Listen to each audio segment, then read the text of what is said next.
Les éléments constituants de la digue en caoutchouc sont la pince en porte-pièce ou le poinçon à digue,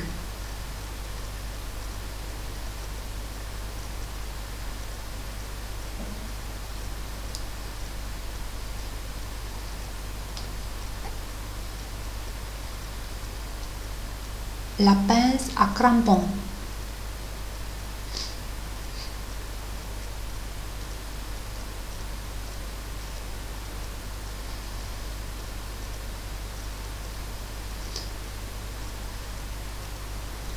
le cadre à digue,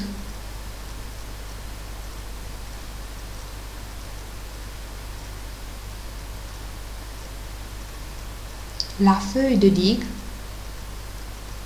et la soie, le fil de soie, les crampons,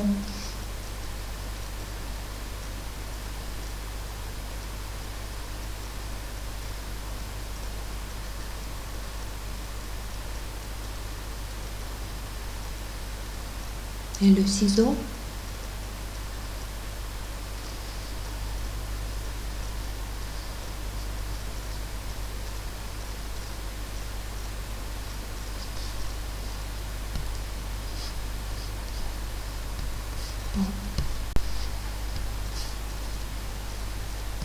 La pince à crampon est composée de deux bras ou deux morts qui sont réunis une sur l'autre avec deux encoches. Avec la pince à crampon, on peut choisir le crampon et on peut fixer le crampon. Les deux bras sont fixés avec un anneau qui peut glisser sur les morts du crampon.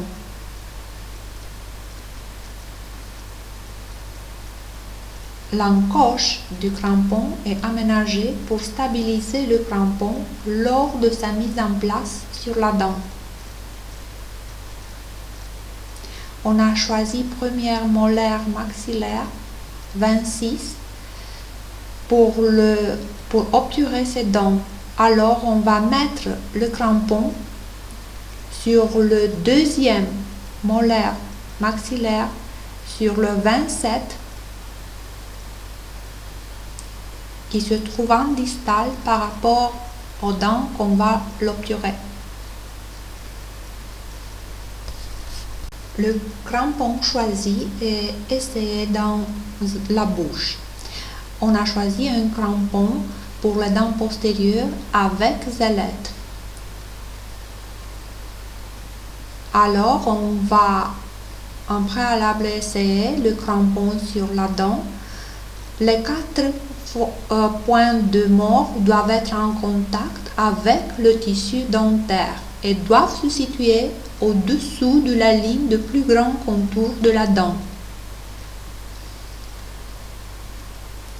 S'il y a une surface de contact entre les morts, faites attention parce que le crampon va se mise en rotation. La stabilité a été vérifiée en exerçant une pression digitale latéralement ou par traction avec une spatule de bouche en direction occlusale. On va réaliser c'est une pièce en porte-pièce ou une pince à perforer. Sur la molette tournante, le diamètre du trou est adapté à la dent concernée et choisi et après la digue est perforée. Pour éviter toute déchirure lors de sa mise en place, la perforation doit être nette. Pour ce faire, on va maintenir la pince ferme et faire passer la digue autour du pinceau. Le trou correspond à dent à isoler et se fait en divisant mentalement la feuille de caoutchouc en 3 dans le vertical et en 4 dans le sens horizontal, où se trouvent les arcades dentaires, dans les 2 rectangles du centre. On va partager à partir du milieu de cette ligne jusqu'au point. On va partager le cadran en 8 points. où on va perforer la digue en caoutchouc. On a cet orifice parce que on va perforer la digue pour créer l'isolation pour cette dent.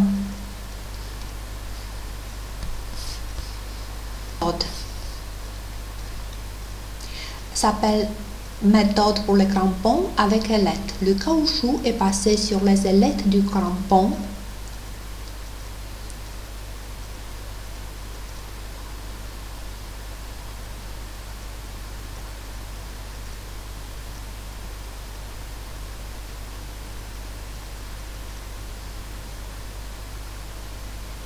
Le caoutchouc est maintenu de cette manière pour créer un orifice dans lequel on voit la dent à isoler. Tout l'ensemble, après la mise du cadre à digue, en fait, le crampon, la digue en caoutchouc, le cadre à digue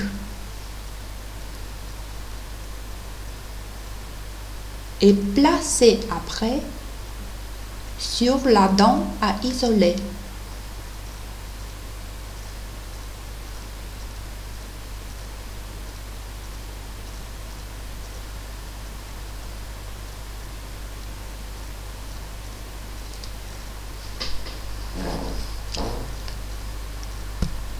Le caoutchouc est dégagé des ailettes à l'aide d'une spatule à bouche.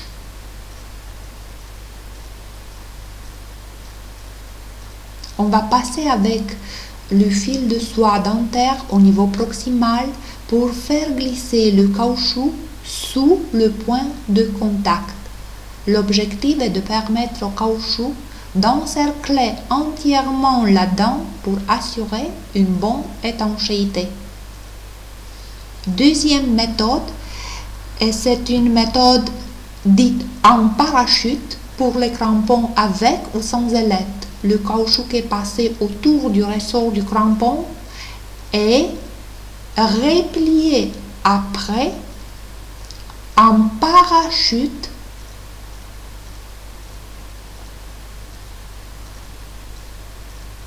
en laissant les morts libres où s'insère la pince à crampon. L'ensemble, le crampon et le caoutchouc est placé sur la dent.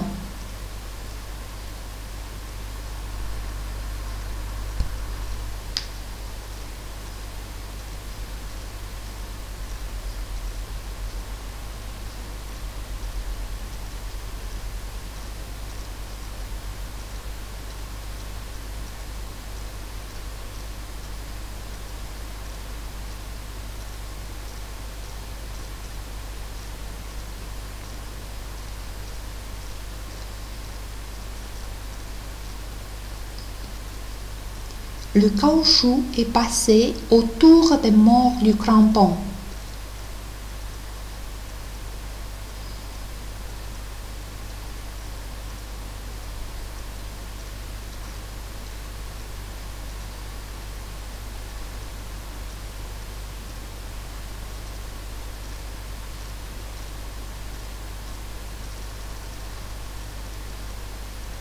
Le cadre à digue est placé sur le caoutchouc.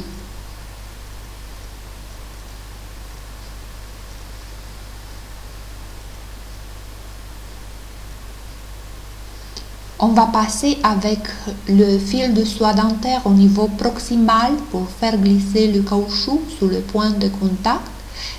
Le caoutchouc va encercler la dent pour assurer une bonne étanchéité.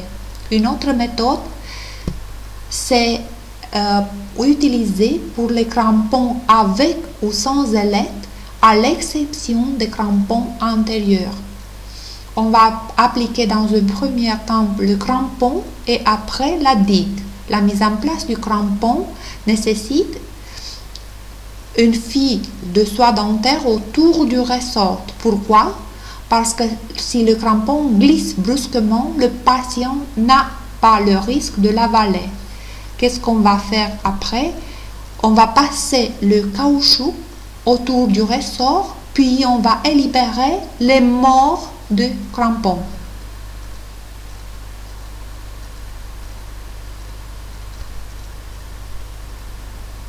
le passage de fil dentaire en distal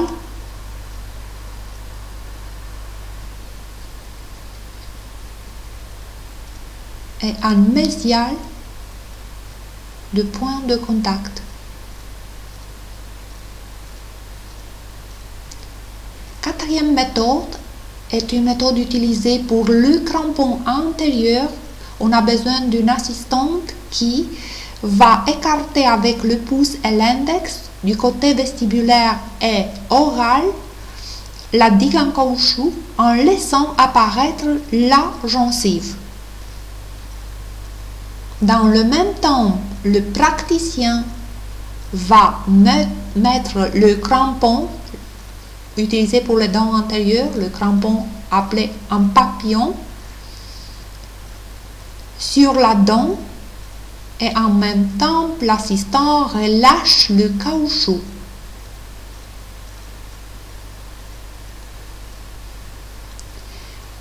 Le cadre à digue est placé sur le caoutchouc et le passage du fil dentaire au niveau proximal pour glisser le caoutchouc sous le point de contact.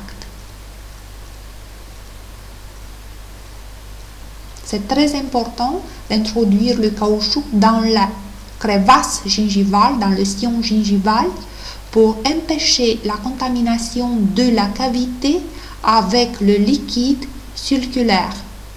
On va le faire avec la spatule à bouche pour les faces orales et vestibulaires des dents antérieures.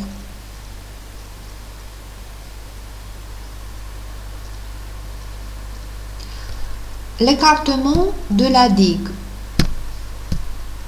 ou la retraite, on va tirer la digue du côté buccal pour étirer les septum et les couper avec les ciseaux.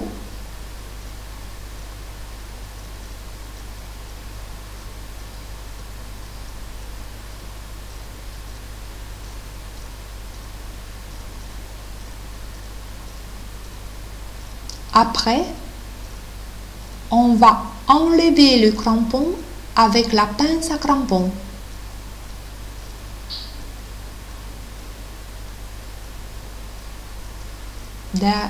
Après, on va retirer la digue.